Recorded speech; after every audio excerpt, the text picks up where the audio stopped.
Hi, everybody. My name is Christa at Practical Astros, and I'm so happy to invite Joe Russell of Smashing Secrets Feng Shui to the podcast. Hi, Joe. Thanks so much for sitting down with me today and talking about the elements of Feng Shui.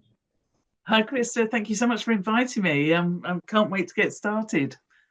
I was introduced to Joe during the pandemic when all of us were kind of discovering new things because we had more time to just search on the internet to find the things that we enjoyed. And I always really liked Feng Shui, but I just knew I basically knew like the primary colors and the ABCs of Feng Shui. I didn't really know much. And I found your podcast. I think you had only been doing it for a few months at that point. It was like the summer of 2020. And I was painting my hallway that annoyed me because it was just like the most kind of clustered, energetically stuck section.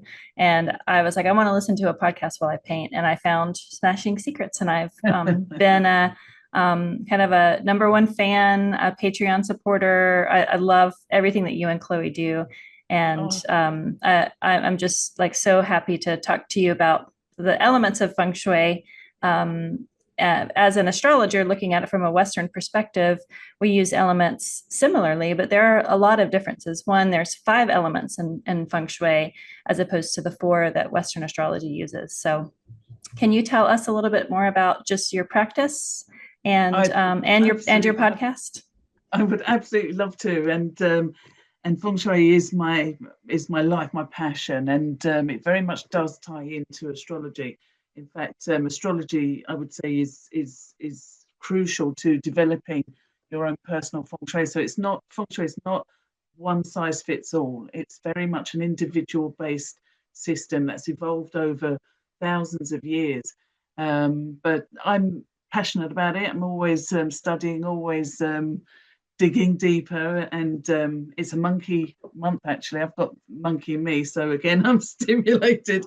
And with snake energy, the snake and monkey combine, and together they unlock secrets and they unlock things. So Feng Shui does carry lots of secrets, and in the past was a very exclusive, hidden school.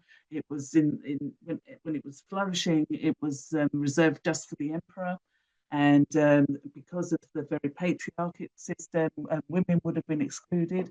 So the fact, so Chloe and I, as you say, it was COVID. We had a lot more time, and we were having creative sort of brainstormings. And we thought, why not smash some of those secrets with to do with Feng Shui? Why not make them accessible? Why not talk about it openly, and sort of blast away some of the sort of more myths surrounding it, or things that people sort of don't take seriously, because actually when you do use Feng Shui for your benefit, extraordinary good things happen. And why not practice it? I mean, I'm of the opinion it should be taught at school. Yeah, I like the image of Smashing Secrets because I imagine like a piggy bank, like kind of smashing all the treasures that have been there the whole time, but just like opening up and revealing kind of what's in there. And before we started recording, you were telling me a little bit about kind of where Feng Shui came from. Can you repeat that? Can you tell the audience now kind of what your understanding of the history has been? Yeah, of course. So its origins actually began in an Indian system to do with sacred geomancy. So the Vastu system of aligning sacred temples with the cardinal directions. And as there were pilgrims coming through, there were merchants coming through, they were going through into China, the Silk Route. So that information sort of was carried forward. People were talking. I mean, it developed over a long period of time, but when it got involved with the compass and astronomy and mathematicians, it all sort of became very aligned with formula as well as the form of the land. So there's 2 schools. Sorry, I'm deviating from what we spoke about earlier because I'm that's fine. Yeah. Forms. But basically, in the Tang Dynasty, it flourished, and then it's gone on from there. So it has been modernized, but there are lots of different schools that have come from that, and they all have different kind of function. One is the 2 main schools of the form So the actual shape of your environment, the shape of the earth, and the other one is more formula, which is now looking at slightly a different perspective and looking at, yes, the position of the stars, but really taking into consideration time and space in much more detail. So the stars, the astrology side of it is really important because that's your heavens luck. Your earth luck is the position and orientation of your property and the surrounding landscape. And man luck, which is the final third of that trilogy of luck, is half matter, half spirit, and is able to make, has free will, is able to make decisions and choices at any moment. And if they're forewarned with their Bardsian astrology, and they're aligned with their Feng Shui, so they know they can maximize their opportunities and minimize any challenges, then they can increase, anybody can increase their good luck by up to about sort of 70%. Yeah, that was one thing that really struck me was it's an invitation to engage with your circumstances, your fate, your destiny, that, Yeah. not everything is fatalistically written, No, before. And it's like, it's an invitation to be like, here you go, here are the tools. to And change. to Yeah, change, to augment, to improve, yeah, like all these yeah, things, like you can have really amazing circumstances and not make good choices. And that yeah, that that yeah, shows, people like that in your life, yeah, you're like, yeah, they have it so easy. Why aren't they, it's like, it says that not everything is just defined, and not yeah, everything is in your control either. That's another thing yeah, to remember. It's like some yeah, things, we yes, we should take responsibility for our actions and choices, but sometimes things just happen. It's like a yeah, nice little kind of ebb and flow of responsibility and surrendering and taking action. And that was something that I learned from you, of just how much agency you really can have over in life. And sometimes, depending on what the kind of the astrological weather is, you may have a harder time in this area of your life, or this area of your represented by a certain direction that you would find in your house. And maybe you can avoid just dealing with that for this year and wait to the next year to deal with it, yeah, sort of a thing. yeah, yeah, yeah. um, can you talk about the Flying Star School? Because I feel like that is probably um, more familiar to people that use Western astrology, that use modern or Hellenistic astrology or evolutionary. It's kind of like the way that Flying Star is, as I understand it, it's kind of familiar to Western astrology. So if you can speak to a little bit about that, and then also like what schools do you primarily use, and because I know that there's a bunch out there, and Yeah, definitely. also if you can explain what a bagua is, because there might be some people that they don't know Okay, what that word is. okay, sure. So it sort of started with very basic. So the Tao. So the Tao is, if you like, in fact, you can't really describe it if you well, because it's everything. It's nothing and everything. But derived from that is this concept of yin and yang. So masculine or feminine, or the term of polarity, opposites. And from that, you can then break. So you have a solid line representing yang and a broken line representing yin. And then you can put those two together and you can get four different combinations of chi. And then when you do it again, you get eight. So when you've got three lines, made up of either a broken line or a solid line, you can get these eight different combinations of energy. And so the Bagua was composed of, there's two, but there was the early heaven sequence, which is to describe heaven and earth and opposites, fire and water. So you've got that. But in terms of Feng Shui, we use something called the later heaven sequence Bagua, which refers to more of the energy influences in this reality. So they were aligned in a certain direction, certain positions to do with the cardinal and subcardinal directions. And that's what formed the Bagua. They were allocated elements based on those compass directions. And different schools use them in different ways. In Flying Star, we look at the energies that are coming in annually. We look at the energies that were built into a property at the time of its construction, and that's based on which direction it's facing. But also, we've got the time periods. For example, we're in period 9. So it takes 180-year cycle before we go back to period 1. So at the moment, we're at the bottom. Well, we've just started the 20-year cycle, period 9. So it'll go through the 20 years, and then it'll go up to period 1 again. So things are in a massive state of change right now. But that's all we can guarantee in life is change. That's what energy is. So Feng Shui is looking at breaking down this into different blocks to describe the energy influences that are around us, and learning to sort of live with them, really, or align with them.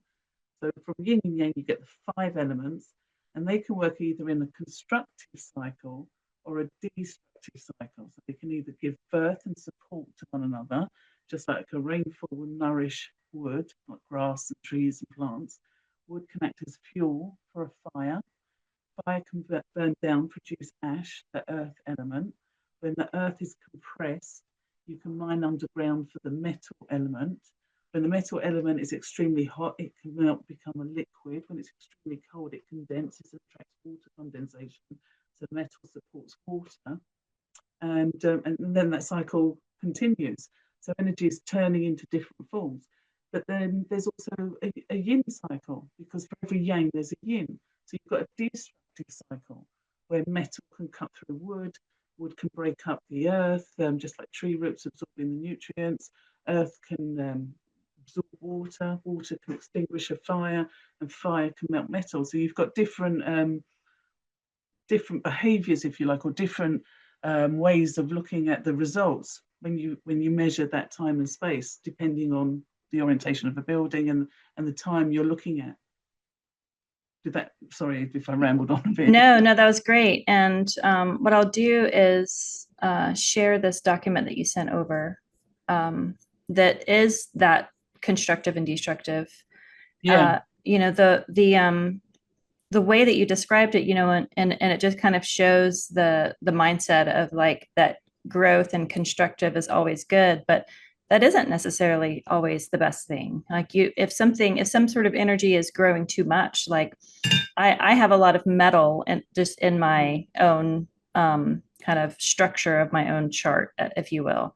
But my kind of inner core, and you can speak to like what the proper verbiage is yin wood. And so that metal, it's not necessarily the most constructive to wood, right? And so sometimes if you have a lot of metal in your own kind of in your heaven's luck of what you were kind of born under, doing things that can reduce that metal energy, that can kind of drain it away so it's not overwhelming, I think is helpful. You look at it, and the feng shui that I think most people are familiar with is like the energy flow of your house, or like a lot of people, they think of feng shui as just the physical environment and the use of colors and shapes, and mostly it's like, is your furniture in your way? Is there something that kind of blocks that? It's larger than that, but I think that's a lot of people's experience with it. But sometimes flow is not necessarily the thing that you want. Sometimes you want to slow things down. I know that you have a good story of a friend that had too much flow, and like people were kind of coming in and out, and you want to like kind of like harness that energy sometimes and slow it down. Definitely. Well, so going back to somebody that's got a wood energy with lots of metal, I would look for water in the environment. Yeah. And look at the direction of that. Is that water visible? Is it a lake, a stream? Is it the ocean? Is it a swimming pool, perhaps? So and where, in terms of the direction of the property, whereabouts is it? So you can change quite a lot of how somebody responds to their environment by just even one move. So flow is important. You don't want to be in a room where you've got too much overcrowding from heavy oppressive pieces of furniture. That's going to restrict you. That's going to make you feel sort of stagnant. But it's not the whole picture. There's so much more to it than just one perspective, which is I think a lot of people's basic understanding is feng shui is just one thing. It's actually, there's so many different variations, and flying stars is just one school. People like flying stars because it tends to work quite fast. It has quite quick um, it changes energy quite quickly. The thing is, you have, because the stars change really, the ones that we use are the annual stars in the property, the annual stars and the month stars. The stars change every 2 hours. So when you start going into hourly changes, you're going to start up becoming overwhelmed and a little bit obsessive, and then you're not going to have the time to Hmm. actually use the chi to benefit. So I always look at the ones in the property, look at how they're interacting with the annual flying stars that change obviously the Chinese year, and then you look at each month. So right now we've just moved into the month of the monkey. So some sectors of the property would have been blessed by certain influences. That's now changing. So Well, I also wonder, like working with like the energies that change every 2 hours, short energy like that, how long is that change going to be effective too? it's to do with your thought pattern actually. Hmm. It's like changing your mind, and we do that all the Yeah, time anyway. guilty, guilty. So you could check. I mean, if you wanted to go into, I mean, there's a school of feng shui called Chi Man Jai, and I really love this school, and I've been studying it for quite a few years now. But it constantly surprises me, and it really does help concentrate or focus the mind and the thought pattern, and to get quite extraordinary results. So for some clients, we use it in terms of changing karmic events. For some, it's more about having the courage to change. So it is a way of gathering your chi through using your mind, but we don't use the hourly flying stars. We look at the type of feng shui. You can use it for feng shui. You can use it as an oracle. It's got lots of different applications.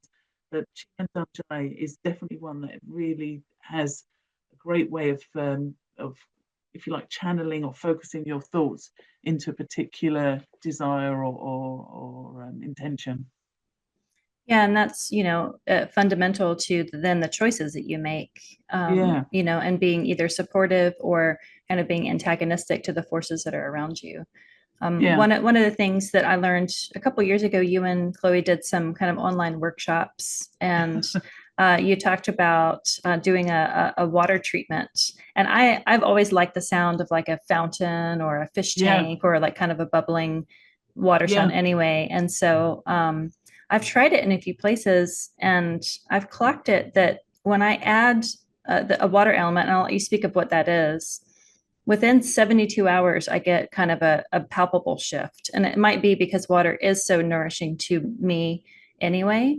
But Well, I've, water's yang because it mm, moves. mm-hmm, So so we, first of all, when using water in feng shui as an activator, we want the movement. We want the to we don't want the water to be still or stagnant, and that goes the same true for if there's say a pond that's full of algae and all the oxygen's been taken away, then that's going to start having a yin effect, a negative effect, and it will act as a financial drain. But if the water is circulating, is moving, is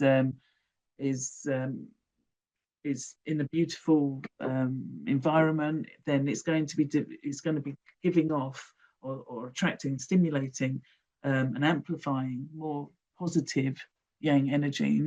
And so that's why water is often used as a feng shui activator. So fire is as well, but water is particularly designed for wealth and knowledge and wisdom. So that it's a very popular form of or tool for stimulating the chi in the environment. yeah, usually when people ask me anything about feng shui, I usually just say like, well, start by closing your toilet. Don't ever leave your just close your toilet lid and see what happens, Yeah, like just yeah, having a drain like always yeah, open, it to yeah, me, it yeah, just yeah, seems like yeah. bad luck. Yeah, well, Yeah. it's a drain. You're Yeah. absolutely right. I mean, you can just shut the door. I mean, a drippy taps fix the facet. It might be a faff, but it will save you in the long run because even just a constant drip is annoying, but it's also in terms of feng shui, is your money just dripping away. You're wasting money. You're wasting your time. You're wasting your chi. Yeah. Yeah, closing the lid on the loose, putting the plugs in the sinks, all of those can be effective. But my favorite is just shutting the door, closing the door, and closing away that association of waste. Yeah, yeah. There was a woman in a group that I am, an entrepreneurial group, and she kind of put it out there. She's like, what am I doing wrong? It's just like money is just like pouring through my hands, and all these Mm, people had this advice for her, and I was like, you might think I'm crazy, but do you have any, leaky faucets or like plumbing mm, issues in your house? yeah. And she's like, we have three, and I was like, fix Oh, fix those and see what happens. And she was yeah, like, I don't have yeah, the money to, and I was like, well, just fix yeah, one and see what happens, and then maybe yeah, you'll stop losing your money to fix the other two. But yeah, it was pretty loud. Uh, yeah. yeah. So can you explain kind of what a water treatment is? Always because there's two main schools. One's form, so there's shape and form of the landscape. That's why people um, you look for water, natural water, and mountains. So you want the chi to either be an earth, if you like, dragon with dragon veins caused by the movement of water. So where the mountains been eroded by the passage of water. So that's where certain meridian spots or power spots can be determined, or would have been in traditional in the past. But if you can see a lake or a stream or the ocean, you can position your property so that it can those aspects are visible. So that's naturally going to increase your positive energy naturally. But you can also look at your astrology to find out in each direction will have a different, if you like, identity palace. Or so you can the position of the water will stimulate that kind of part of your chart. You can also look at the flying stars that were built into the property. So you've got things called sitting stars and facing stars. Facing stars. The facing stars are the ones that will have a direct impact on your prosperity. And if you've got natural water in your environment in the direction of a positive flying star, facing star, you will naturally attract more opportunities, particularly if that water's flowing towards you. So the direction of the chi of, say, if you've got a fountain and that's flowing towards you, then you'll be absorbing that energy into your home every time you look at that fountain. You've got that direct association with your man luck, but you're also tapping into the energies that were built into the property at the time of construction. And if you're lucky enough to have a natural water formation in the environment, then the earth luck's doing it all for you. Yeah, we're lucky enough to have a stream that goes alongside our property, and that was one thing. After a couple of readings from you, I'm always reminded to just have it visible. Kind of Yeah, keep the weeds back so that I can always see the movement of the water. yeah, yeah. It's called a jade belt. Mhm. So Yeah. it's about having wealth and jade symbolizing your wealth and prosperity. So it brings you. I mean, equally, if it's in a bad formation, or if it's say at the back of the house, or it could be symbolic of your money being flowing away. So we do look at the exactly where it is, and how does it impact on your chart, and is water favorable for you, or is it another that you don't need? Yeah, because the other end of that, I know that Chloe dealt with this when she was living on a houseboat, living on a Yeah, riverboat. Having too much water yeah, can be just be too much, just like any element. You want to have a balance yeah, of them all. yeah, Um, yeah. I mean, Earth Luck is about Earth Luck, and boats are interesting because there's a poem. I've forgotten the name of the, the teacher, but it was basically saying that the energy of the dragon stops at the boundary of water. So because one's yin and one's yang, so a mountain, which even though you've got yang earth, which and yin earth, but if you look at a mountain, it tends to move very slowly. It's moving through weathering, but it's not able to move in the same way as the ocean, or as a waterfall. So water tends to be yang, and earth energies or dragon energy, or the landscape as a whole would be more yin. So there's a school of Feng Shui called Eight Mansions, and it's based on your life quad. So it's based on your year of birth, and it would break down those 8 directions into the ones that are most favorable for success and achievement, ones that are more for relationships, ones for maybe attracting investors or mentors or authority in your favor, um, going through to more to do with um, trials or learning curves or unexpected changes. There's all sorts of there's 8 different variations, and if you've got a mountain in one of your good luck sectors or one of your good luck directions, then that's energies coming towards you all the time. And then if you've got water in another one, you've got another good luck current of influence coming through. So looking at your environment is really important. Yeah, yeah.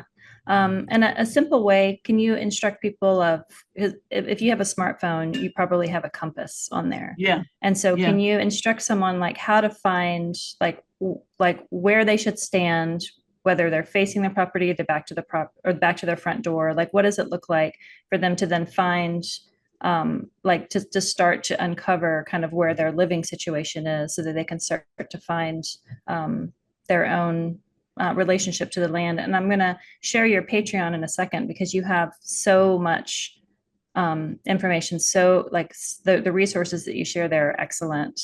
And yeah, but just if you can kind of instruct people of how to then start finding their own relationship with where they're at. Yeah. To then, and then I have a few more questions about Of the elements. of course. Yeah, happy to come in. So when you've got a compass, I actually have lots of different compasses. I've got several different lopan because they all every ring of a lopan can give you another, if you like, piece of the jigsaw puzzle. But for starters, you can use your phone. There's a compass built into your phone, but you need to be aware that it's not always accurate and can be affected by other magnetic or electromagnetic forces. I always look out for electricity pylons and where they are. You've even got things with underground streams. So some people I know use dowsing rods to test for that before they take a compass reading. But on the whole, I like to either use Google Earth, and then I use something called the 24 Mountains, and that is that breaks down each of the 8 directions, the 4 cardinal subcardinals, but each one's got another 3 inside. So they all give me information. But you can use any compass which will point to magnetic north. And what you want to do is you need to measure the facing direction of the building. Now, the front door most of the time, the front door's there, 70-80% of the time, the front door is at the facing direction of the property. But sometimes, my house included, the main entrance into my property is to the side. So what you're looking at is the facing direction of the property, the whole property, not necessarily where the front door is. And you can tell what it is because it will be the one that the architect, if you like, is trying to make the biggest, most showiest, most picturesque. It's normally on the busiest Yang Road. It may be opposite a vista. So it may be built into a mountain. You may enter through the back, but the facing direction of the building is overlooking maybe a beautiful vista. So you have to determine what is the facing direction of the building. And that's where you measure. So you stand with your back to the property and you're measuring the direction that um, that compass direction is. And you can, I use a regular compass as well as my Lopan, where you can turn a dial. So they normally have 2 arrows, one or a needle point and an arrow. And you align the arrow so it's on top of the needle point, and that will tell you the compass direction. Now, if you use an iPhone or a smartphone, then it will, and you're pointing the phone as if it were an actual compass, then it will tell you on the direction. But I like to take 3 measurements: one at the threshold of the building, one about 6 foot in front, and then another one maybe about 12 feet in front, because you've got to be a little bit sensitive to what else is going on. You could have, because you're measuring magnetic compass points, you don't want to be influenced by any cars or any other sort of factor that can have a bearing, because I'm looking at the degree. But for now, we could just look at backward directions and just look, are you facing south, or which is a fire direction? Mm-hmm. Southwest would be earth, west and northwest are metal, north is water, northeast is earth, east and southeast are both wood. So you can, first of all, determine what of the 5 elements is your home open to every single day, because that's not going to change. Yeah. Your home is Yeah. always going to face that direction. And then you can work out, is that good for me? Is that a good direction for me? Is that, how will that affect me? Is that going to bring me better relationships? Is it going to help me study or help my children study? Will it help with our health and well-being? So each direction will have, if you like, a different flavor of energy influence. So you can find out exactly, using your astrology, of how you're going to react to that energy. And then from there, you can use the bagword to map out the different sectors of your home. So you Mm-hmm. find out which ones are more to do with achievements, and which ones are more to do with learning curves, or maybe having an adventure, stimulating that, bringing in change if you're feeling stuck. There's so many Yeah. options.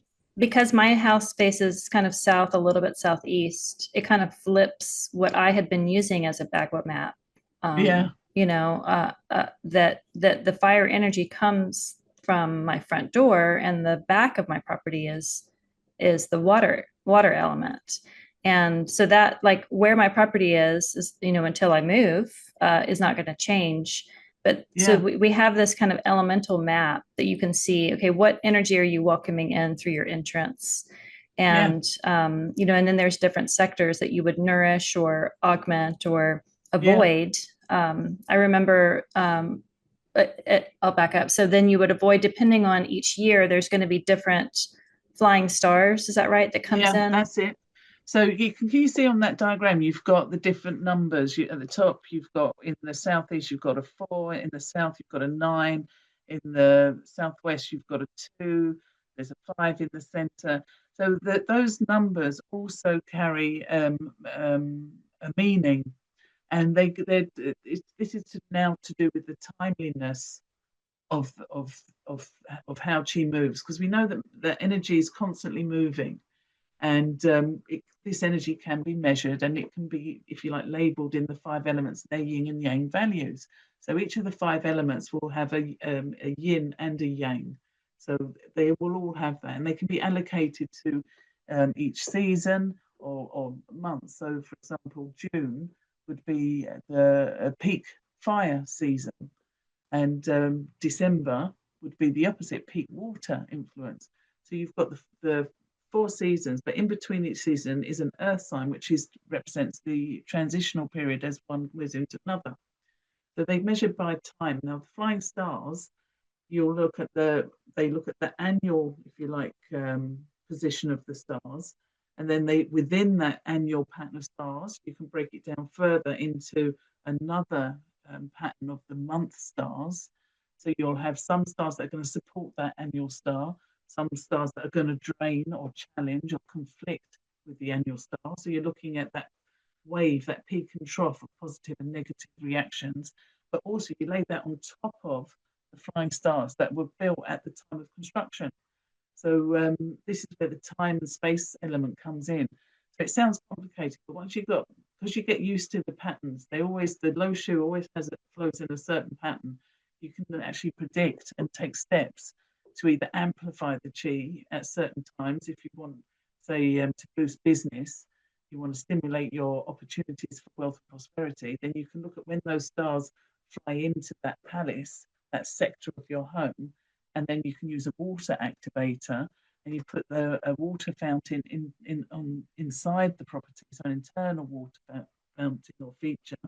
And it doesn't need to be elaborate or expensive. You could literally use, I use a big kind of bin size, which holds, I don't know, gallons, and I use a small little pump, and it just needs to be there for about a week to 2 weeks, and that's all you need, and that'll have about a 3-month effect. And then there's a thing called chasing the wealth star. So some people do that, they move that water feature. I mean, I don't, because there's so much, it's a faff, it's so much water. and sometimes I get overwhelmed with work, and then I can't do it. So it is about balance.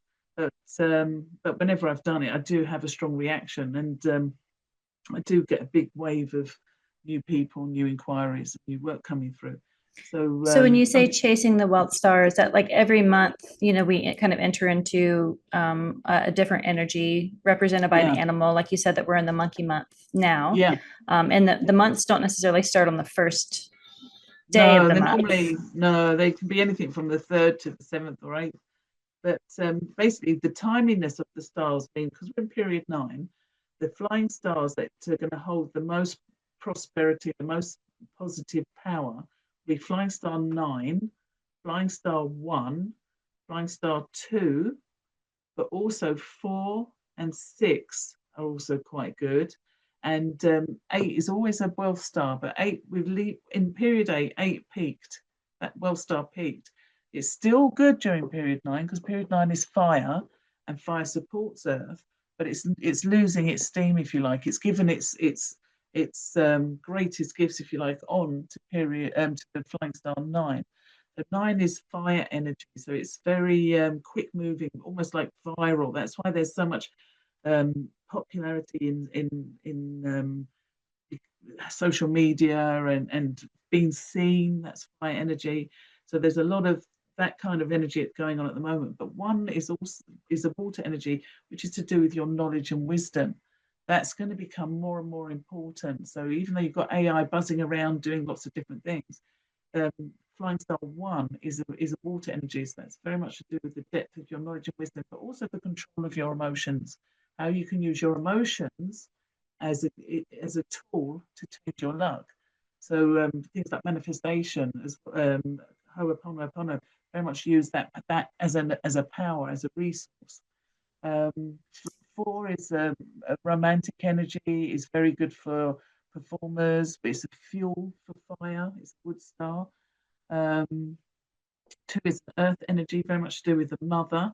So female energy is going to start to become much more positive, more pronounced in terms of being in positions of power, and fire supports earth. So yeah, you look at where those stars are built into your home. You look at the annual stars. Are they being helpful, or are they being challenging? And then you could look at the month stars, and that's where chasing the wealth star comes in, because you can look at the month stars, and again, is it favourable or unfavourable? And if you can get all three favourable, then plop your water feature on there for 2 weeks. Now, you also mentioned that fire as an activator that you can use. Yeah, Like, talk to me about, like, is that just like having lights on? Is it like lighting a candle with intention? Is it, yeah, keeping it clean and clear and like the energy moving? Like, how would you yeah. activate the fire? Is it colors? Is it, putting in Act, electronics or actual fire itself? Like, what does that look like?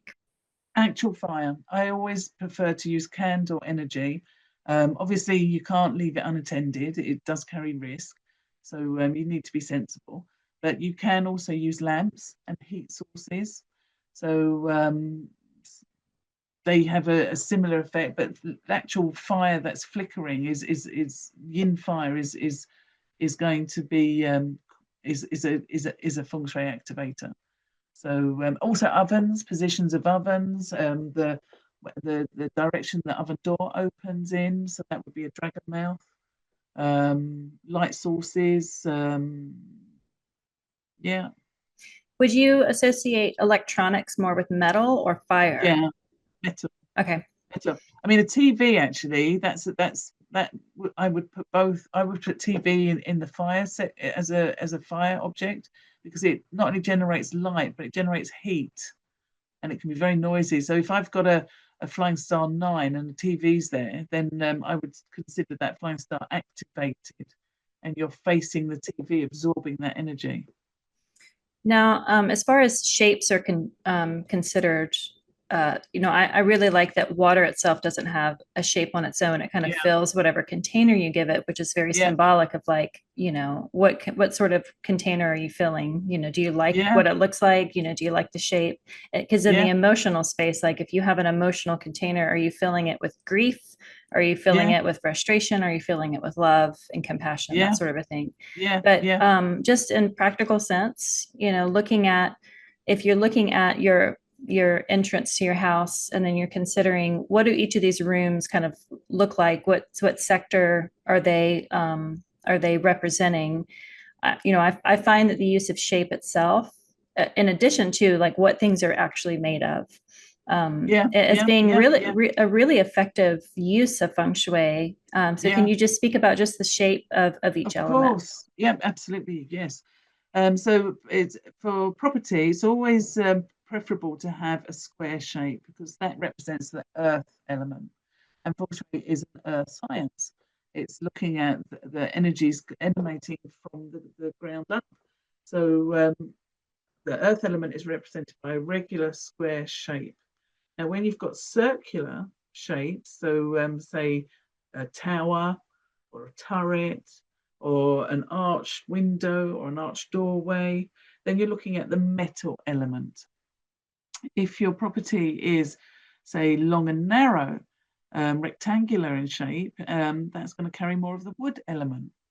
The fire element is represented by sharp angles, triangular shape. So you could have lots of, I see lots of properties that have lots of triangular aspects to the roof. And actually, fire is quite nice because in the property, because that has a strong spiritual element, a strong sense of awareness and sensitivity to the environment.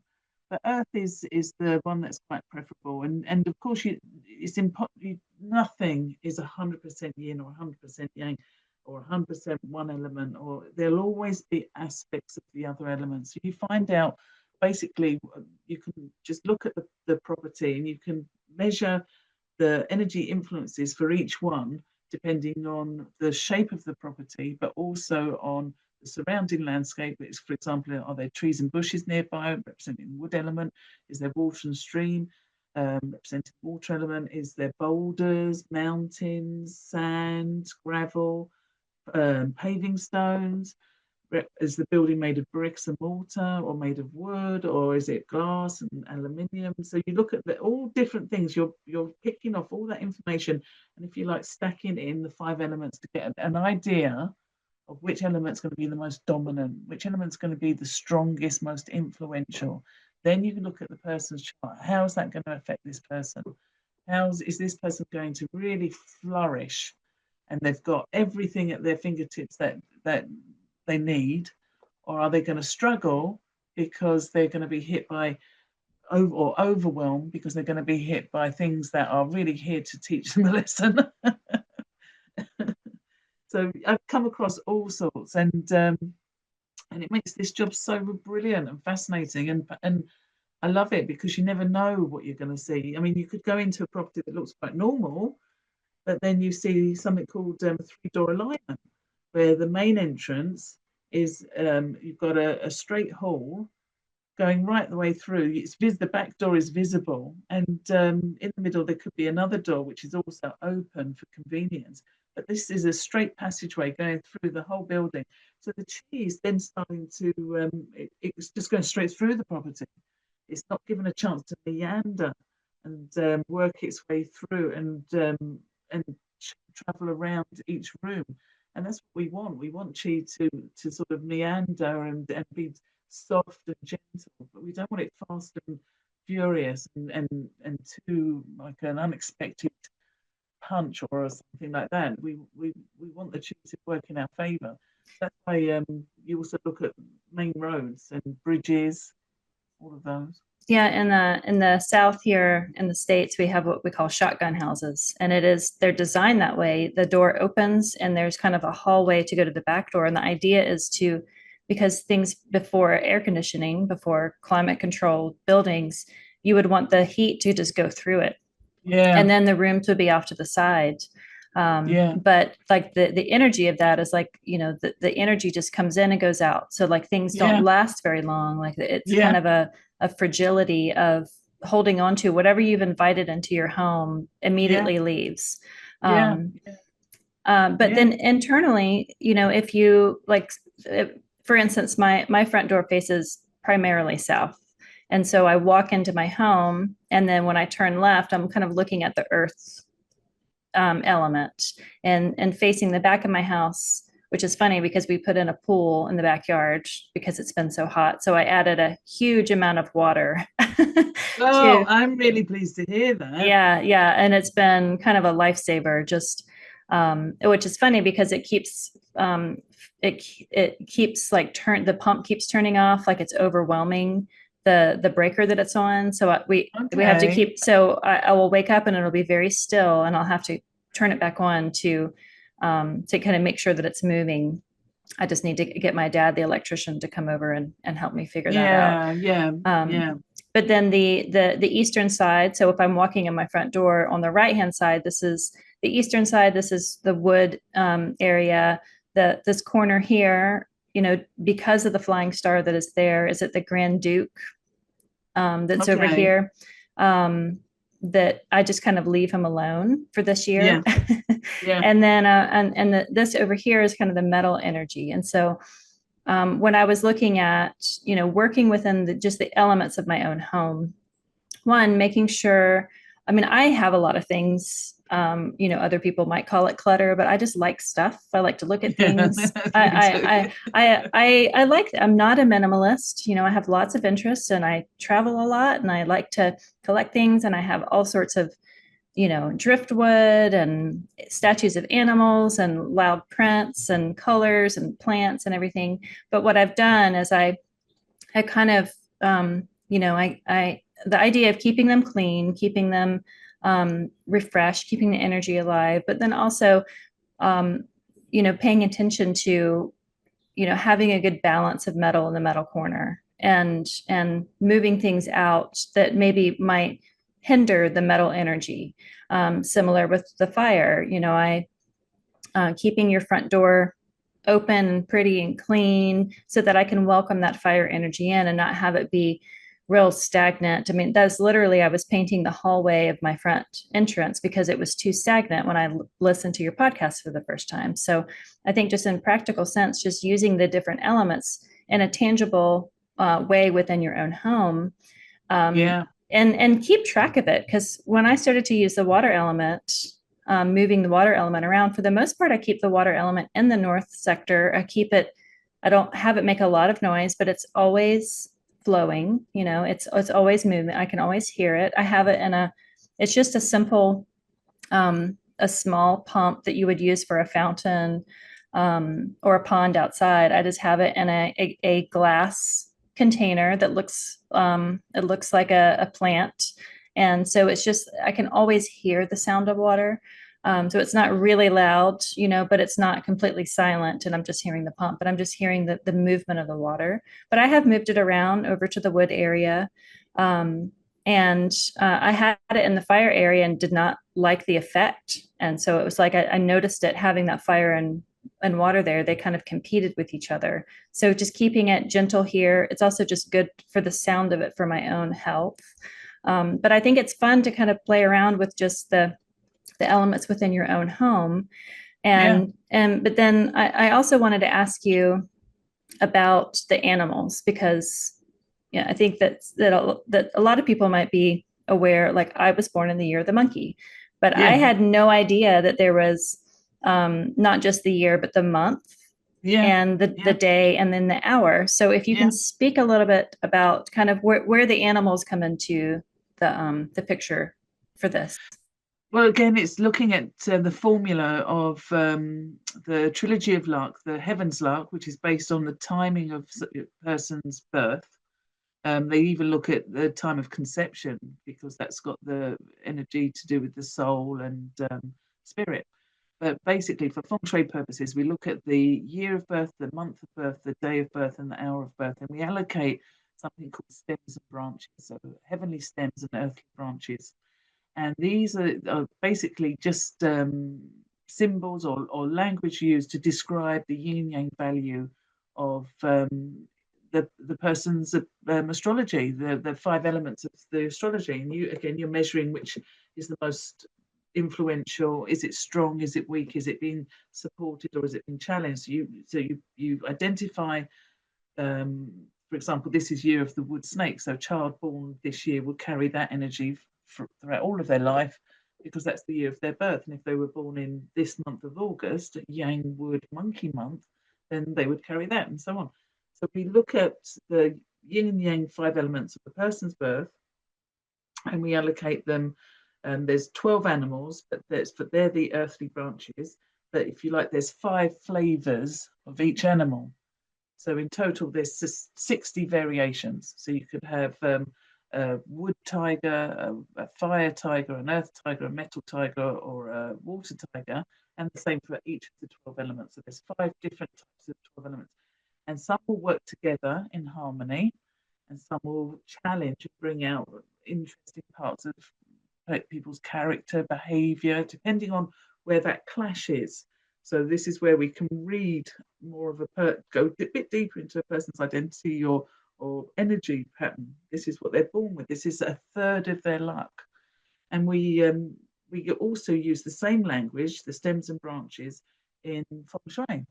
So we can measure, say, for example, someone's got a star that's going to be their wealth star, but it's located in the bathroom. They're only in that space for a short period of time, and then they flush it all away. So you can look at, identify which elements or which stems and branches are favorable and helpful. Where are they in terms of the mapping out in the property, and are they supportive, or are they constructive, destructive, and harmful? What can we do to either energize it, make it bigger, or maybe suppress it and make it smaller, or give it an outlet? And this is how you can juggle the heaven and earth luck. You can turn up the good stuff and turn down the negative stuff by literally using the stems and branches.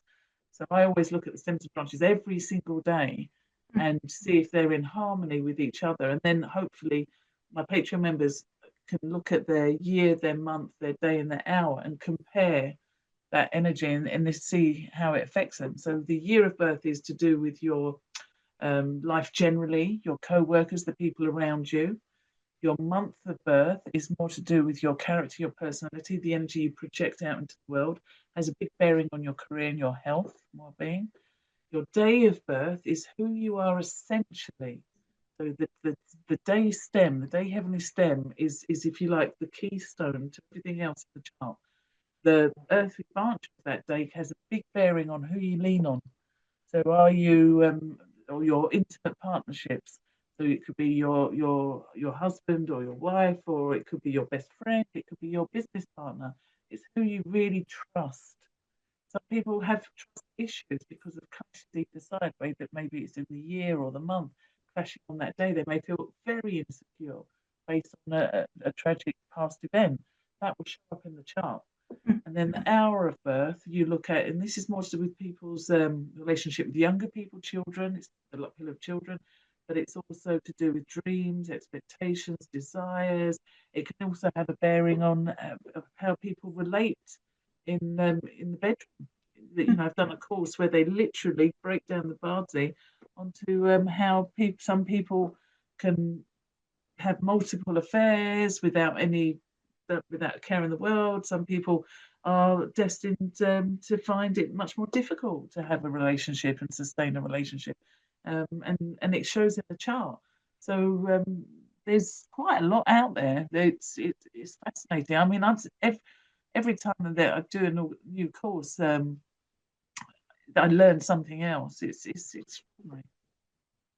So on your Patreon, which I have pulled up, it's Smashing Secrets Feng Shui. And the pinned post you have is a Bazi calculator. So this is where you can find kind of what yours are. And then you have, you put so much information, and I really do like just kind of the peek into the day that you send out. Just to kind of get a heads up of kind of what's coming ahead, But I had another question about the animals. So we're in a wood snake year. And so 12 years ago, we were in a water snake year. Is that right? That's right. 12 years prior, it would have been a earth? Fire. Fire. Okay. Yeah. So they go through the cycle. Yeah. And so it takes 60 years for each year animal to go through each element. Yeah. And so, but then each month too has its own animal. It's like the Yeah. snake is the May, August is the Yeah. monkey, roughly. Yeah. And so, are there certain animals that prefer certain elements? Yes. Yes. That's a really good question, because some will really connect with beautifully and bring out another aspect, another Mm. detail. Some will clash like mad, and rip open the hidden elements inside the earthly branches. So there's a very dynamic action with them, and so that's what brings about this influence of change. So, for example, you get an earthly branch of the dog and the earthly branch of the dragon. Now, on the surface, they're both earth, yang earth, but Mhm. within the dog is a storage of the fire element, and within the dragon is a storage of the water element. When those two energies come together, they react to one another in such a way that it brings out like a ghostly effect, like Halloween. So it can have people can become highly intuitive, or become or have maybe an encounter if they're in a very yin area or a yin home, or maybe become more spiritually attuned, maybe even have a sort of unexpected experience. So it could be the reaction of these fire and water energies being released, because fire and water can be very alchemical, and that can also depending on their chart. So running through them ever so briefly, the tiger and the monkey clash, the snake and the pig clash, the monkey, I've done the monkey, the rooster and the rabbit clash, the horse and the rat clash. If I missed anyone out, goat and The ox clash. ox, yeah, yeah. Yeah, goat clash with the ox. So Dragon and dog clash. dog. Okay. So on that cycle of elements I sent you, you've Mm-hmm. got a list of the 10 heavenly stems and the 12 earthly branches. What I'll post up next will be the clashes and combinations, because you've also got something called the triple harmony effect, where three stems together will produce a very harmonic pattern of energy. So you've got I think I got rid of that. Let me find that again. Hold on. I'll put up the on the Patreon. I'll put up the clash and combinations. Okay. So that's like a really quick overshot. But you could, for example, the rooster, snake, and ox will combine to make metal. The I think I monkey. got it here. So these are just basically telling you which of the symbols represent the earthly branches and which Okay. represent the heavenly stems. The yin and yang value of the five elements, and some of these will combine really well. For example, the rat will combine with the ox; it produces more of the earth energy. The tiger will combine with the pig to make more wood energy. The rabbit will combine with the dog, makes fire. Do The monkeys and rats combine Yeah, they well? combine. That's a triple harmony. Yeah. So monkeys and rats and dragons create a triple harmony effect. But you can also have two-thirds. So a dragon and a rat, or a dragon and a monkey, will still release the water element. But it's Mm-hmm. stronger if you've got all three. I've just And noticed that as like being born year of the monkey.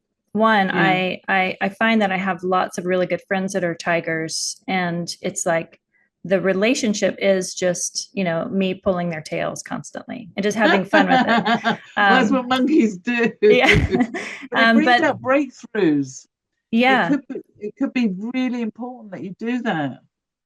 but then also I have a lot of rat friends, and it's just like instantly just have like such a great time, just can pick up. Relax into it. Yeah, just really, but then there, so I don't know if it's just like the year energy, because I have other things, I have other Yeah. animals, and so Well, you've got the rooster and the snake, so they combine, and that's very much about speech. Mm, and communication and connecting with others. hmm. So, and that is very much to do with who you are essentially, and also what you project out into the world. So you doing podcasts and connecting and speaking to others, sharing your knowledge and wisdom, because the water energy that's hidden within the monkey is, and also you've got another water combination with the yang fire and yin metal, is to do with your knowledge and wisdom coming through your communication. So you are really in line with your charm. And this is a really good year for you. And September, this is a rooster month. Mm, So that's a really lovely time. yeah. A interesting story. When my son was born, I was in labor for 35 hours. I was in labor for a very, very long time. But that last 2 hours, I was having contractions and I was pushing, right? And how I experienced those contractions was I would hear, I mean, I was exhausted, right? A full day of plus of labor. I would hear a stampede of horses outside of my body, and I would hear Wow. it run through me. And as soon as it like got towards my head, I would hear the midwife say, contractions are here and push. But I would hear it before it happened. And it felt like, and I heard the stampede of horses run through me at each contraction.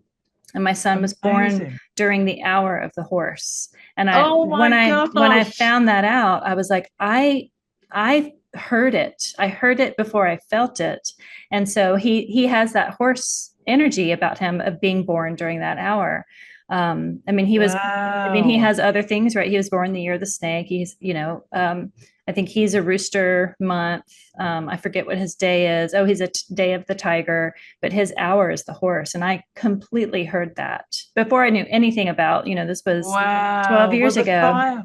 Well, the fire is all about spirit Hmm. and freedom and love. It's a very high frequency, so all those beautiful energies of forgiveness, gratitude. But it can be, but fire, if it's allowed to burn out of control, can wreak chaos and havoc and can be quite destructive. Yep. But it's a light bearing energy. So Hmm. people that are born early in the morning tend to have a brighter life than those that are born in the middle of the night. Hmm. So it's so again that yin and yang energy comes through. So you can look at a very quick way of looking at someone's chart is to look at their hour of birth and to see how strong that natural sunlight was. So for him to be born during the hour of the horse tends to suggest he's going to have a really good life, a really good connection with his children, with his spouse. He's got lots of love in there, but he's going to value his freedom. He's not going to enjoy feeling too constrained or Yeah. too ruled or regulated. He wants to have the freedom to explore. And also represent a performer or an artist, somebody that's Hmm. under a spotlight. So, because they're being seen, their dreams and intentions, their desires are manifest, particularly during period 9, are manifesting to draw attention, to be seen. Well, and So, in Western astrology, he was born as Leo rising, so he definitely has that oh, Chloe's too. that desire to shine. That's what it Yeah, is. yeah, yeah, definitely. And to take away shadows, to bring out the truth. Hmm. Fire is also very transparent. Yeah. It's in the middle of the flame. It's empty, and it's about authenticity and honesty, Yeah. courage. Having the courage to shine, even though it might be terrifying, you still step out onto that stage. And Yeah, that's what bravery is. Bravery isn't yeah, you're not brave because it's easy. You're brave because it's the best thing yeah, to do. It comes yeah, from bravery comes out passion. of fear and Yeah, passion. yeah, Yeah. enthusiasm, confidence, and also to lead others. Be the beacon of light in the darkness. So sometimes there is dark things to encounter in order to be that light. And that's why I think period 9 is quite interesting, because for all this light giving energy, we've got this we're going through this uncertainty, because the Mm, opposite to light is water, that's fear, yeah. and having the fear of the unknown. So at this moment, while period 9 is adjusting, and we're entering those 3 peaks of the fire years. So this is the snake, which is the beginning of the fire season. The horse is a pig, but we've also got a fire goat year. So we're going to have very, very strong, intense fire energy. And for some, it could be a bit overwhelming. Yeah. It could lead to kind of obsessive behavior, and because it can have a big impact on mental health. So in these instances, what we would look is for balance. We'd look in the feng shui for earth energy and metal energy. Look at how controlled the water energy is, and how is that, how go into different layers and layers. But basically, they people that have strong fire energy will benefit most from having a balancing effect with earth and metal. So the fact that you've got lots of metal energy is really, really nice for your son, because it's calming. Just naturally being around you is calming. Yeah. And you give him that kind of control of that freedom, that tendency for freedom. It can be quite nice to know that there's a consistency. Mm. So, you know, it's important. Earth is also very good at grounding. So having crystals, and so metal would be quite orderly. The earth would be very grounding. Water could be stimulating. So to kind of close out, I wanted to ask of just some fun feng shui stories that you've had with clients of like things that have worked maybe too well or just perfectly. Like, do you have any like little anecdotes that you want to share? And then we can tell people how to get in touch with you to get a reading, which I recommend. I'd love getting readings from you. But Oh, what are some ones that you can share? well, it's a bit long, so and I hope she doesn't mind me telling you. But I did a property where we mentioned it earlier, where they had the three doors in alignment, the doors sucking out the chi. So we recommended closing that door and kind of encouraging the chi to meander into the property. And in that middle section, or in the area that was her relationship sector, we kind of designed it, well, she did it. I gave her the advice, and then she said, "Come back and let me know if I've done it correctly." But I think it's working. So the southwest is an earth energy, but love is a very soft fire energy. It's to do with the heart. So in the heart, you've got yin and yang fire. So you've got the emperor yin fire. That's the kind of spiritual center of the heart, but the pumping actions by yang fire, the pericardium. So she used very soft shades of pink to represent the emperor. And we're putting the love into this sector, her relationship sector, which was the southwest. So she used a lot of earthy things. She used a lot of ceramics, and she had a salt and pepper pot, which just so happened to be ceramic in the shape of a bride and a groom. But they were mice, little mice, little tiny salt and pepper pots. One was a bride and one was a groom. And she popped those there because the symbolic number of the southwest is 2. So you have a male and a female. So she put that in there. She also softened the energy because we had something moving very quickly through there. So we wanted to encourage a relationship that's going to stick around rather than race away. So she put some soft fabric and draped it. So it was, if you like, a very soft barrier, not like a fence saying no, but she's directing the chi to soften and meander around that particular area of her home. And then she activated it with either incense, fire, or a candle fire. And she got back into, so she finished, and she said to me, within 2 weeks, she managed to meet somebody who they really clicked with, and I believe they were together. They're not together now, but they were together for many, many, many years. And she said, "Would you like to meet him?" And I said, "Yeah." So when she introduced me, I was first struck by the fact that he had pink hair. And I was like, "Oh, well, that's unusual." But the second thing that floored me was she introduced him to me by his nickname, which was Mouse. And and I swear to God, it was 2 weeks and she changed it. And yeah, and they were together for a really, really long time. And eventually she took it all down, changed it, and things changed again. But yeah, that's my favorite. I mean, Yeah, that's a there's great been story. loads of other ones that are, I mean, I've been in property where there's been a presence, and I've seen people change from being outside of the property to being into completely different behavior on the interior of the property. So I know how some energies, some properties can, if you like, really affect someone's behavior, almost like what you call it when someone steps in. I can't remember what it's called, but that was quite scary. And I've been at properties where everything's been fine, and all of a sudden something's flown across the room, and that was quite scary. So I know that there are properties where there's, if you like, portals of chi, or power points of chi, which can become very powerful and very strong, and can have a deep impact on certain people that are particularly sensitive to energy. But some people are, Yeah. and some people might be drawn to a particular property for whatever reason. It's funny, we have in the house that we live in, the people that we bought it from, they had their child at home, they had their child in the house.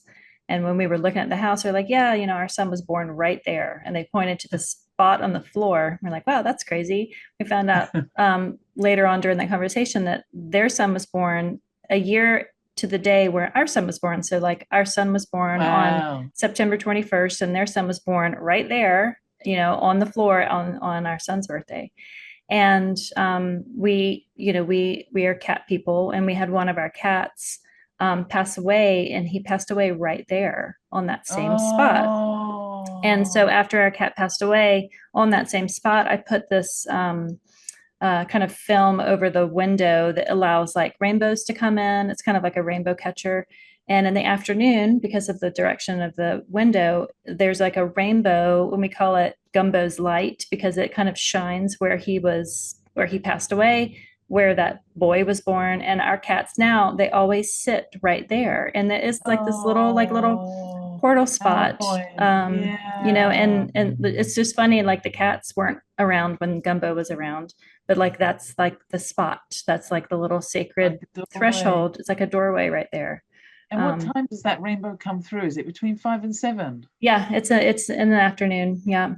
Because the window faces west. So, and we have a lot of trees on that side. So, but as the light comes in, it filters in, and I'll send you a picture of it. It's really, really beautiful. It's just this one little spot in the kitchen. I'd be really interested if that's on the 24 mountains in the position of the snake. And between the hours of 5 and 7 is the hours of the rooster, and that brings a part of that triple harmony combination effect. The snake is very much to do with death and rebirth and endings and beginnings, and is a really magical, mysterious energy.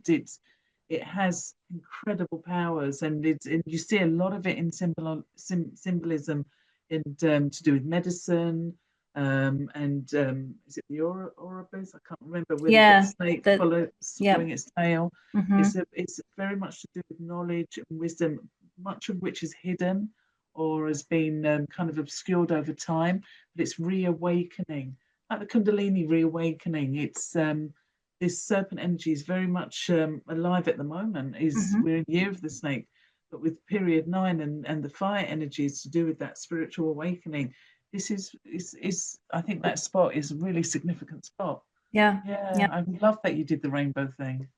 Yeah, I mean, we did it just, sometimes you do things and they either work or don't work. And that was usually how I practice Feng Shui. It was like, I don't know if this is right or not, but it makes sense on paper, but it doesn't make sense in practice. And so, I change things up and I move things around. But that one, I put it up, and it's been there since, because it really matched. There was nothing challenging in it. Just really kind of matched the room. Yeah. So can you talk a little bit about your practice? I'm going to pull up your Patreon page again. Again, I highly recommend people, you go to the Patreon, become members, because if you're interested at all in Feng Shui, maybe first subscribe to the podcast to get a kind of a taste of it. Yeah. Have a little taste. But the Patreon I'm adding to that all the time, because Feng Shui is a subject that's so deep and so vast.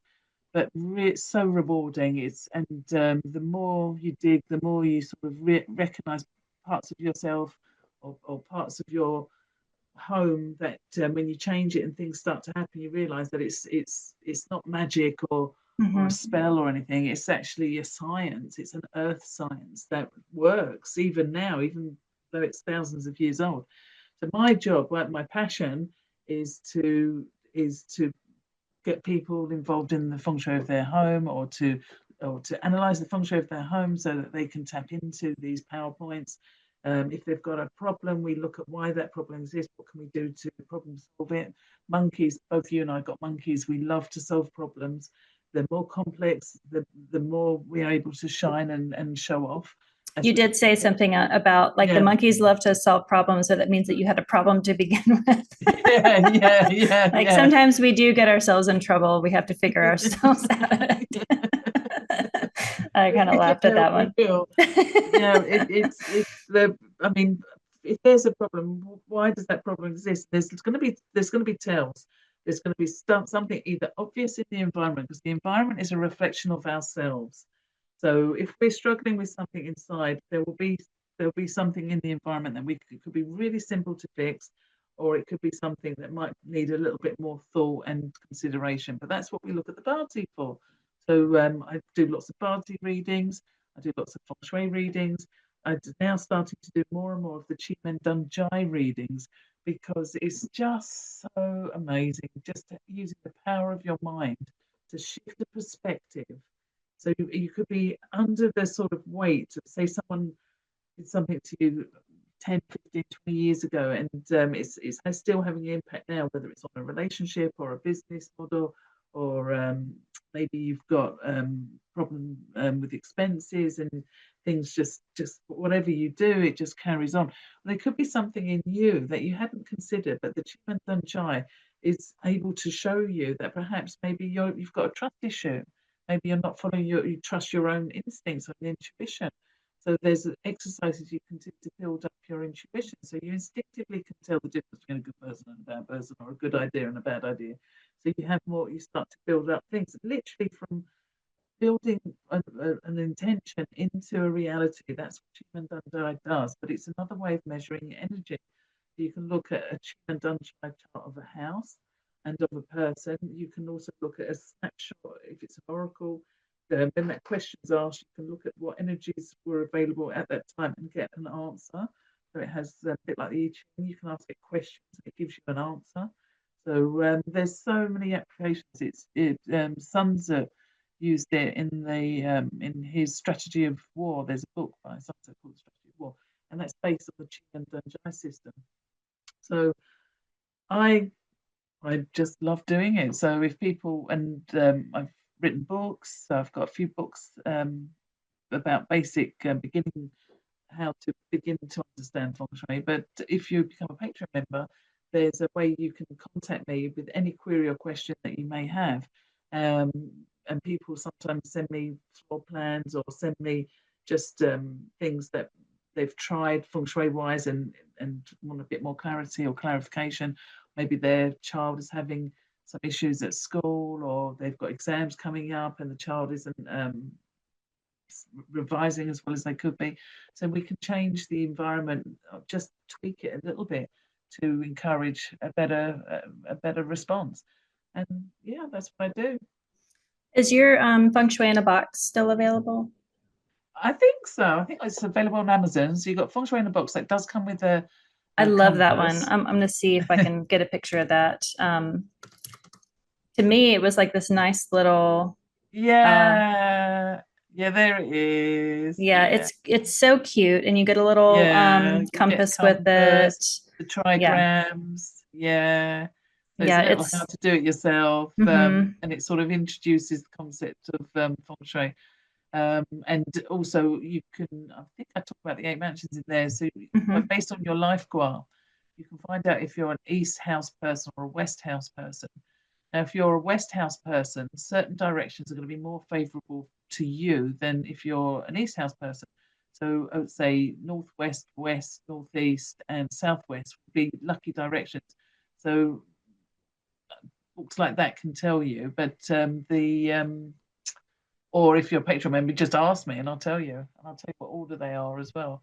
There's a lot of Joe Um, Russells. There's also your Feng Shui flowers, which is yeah, great. Was that your first one? yeah, I think so. No, the first one was the Atom book. I did a little book for a company called Atom. It was a reference, Feng Shui reference guide. That was, I only got 6 weeks to write that, and they said, "Could you do it?" And I said, "Yeah."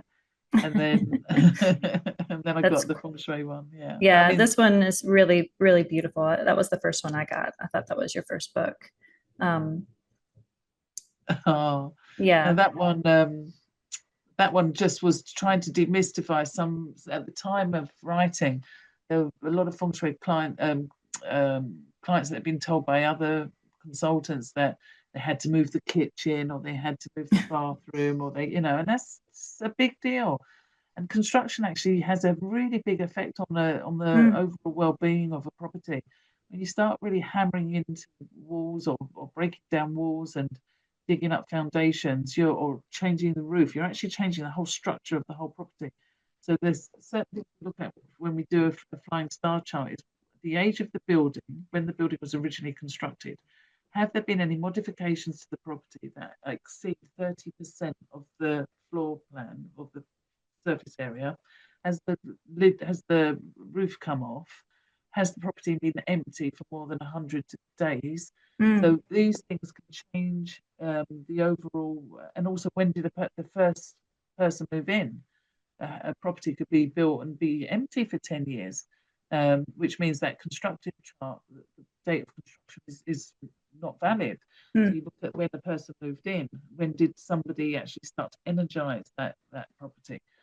So this is how you get a basis of the chart. So there's certain questions you have to ask.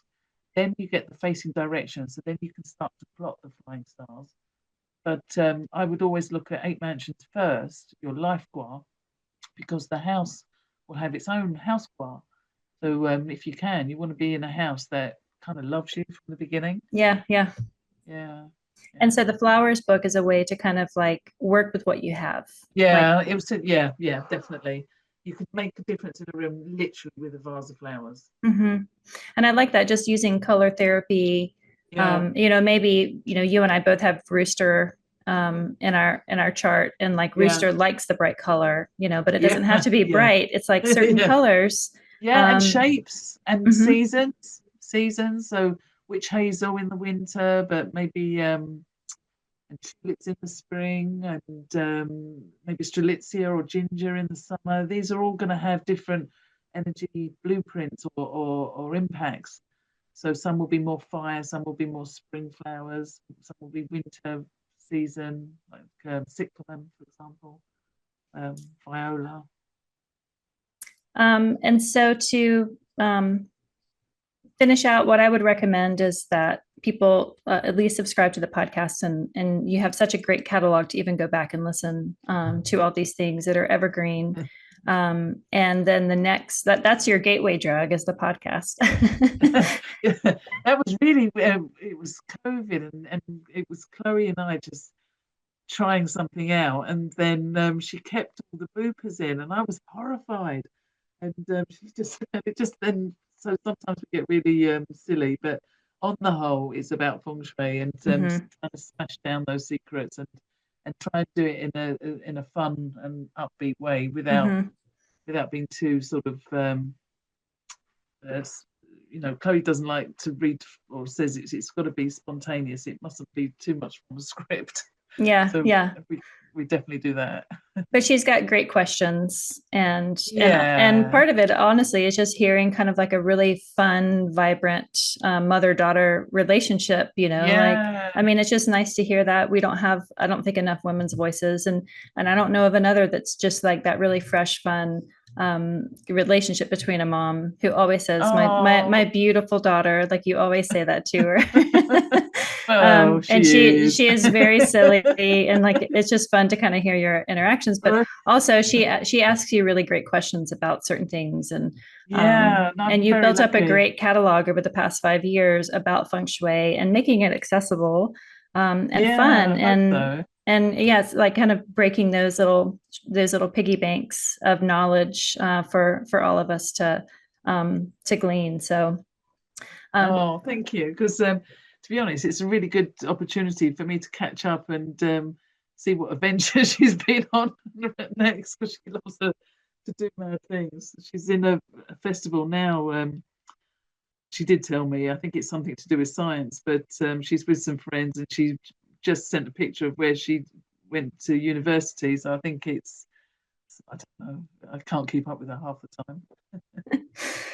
well, thanks so much, Joe. Do you have any closing words? Well, I think experiment with your feng shui. Enjoy your feng shui. Recognize that at any moment in time, however bad things may appear, you can actually turn it to your favor by 70, 80% into more positive opportunity. There's there's no such thing as 100% bad luck or 100% good luck. There's always going to be a flux. It's always going to be moving. So if you can find out how your environment is influencing you and what can you do to change it to make your life better, then by all means listen to the podcast, become a Patreon member, maybe read some of the books, message me. Chloe does an Instagram page. You can get us through there. There's all different ways to contact, but I'm here. I would love to help. And I love Feng Shui. I love Bazi. I love G-Man. And if anyone else does, I'd be more than happy to chat away. Awesome. All right. Well, thanks everybody for listening. Thanks, Joe, for sharing your knowledge. And Thank you, we'll Christa, for see you making it next time. happen.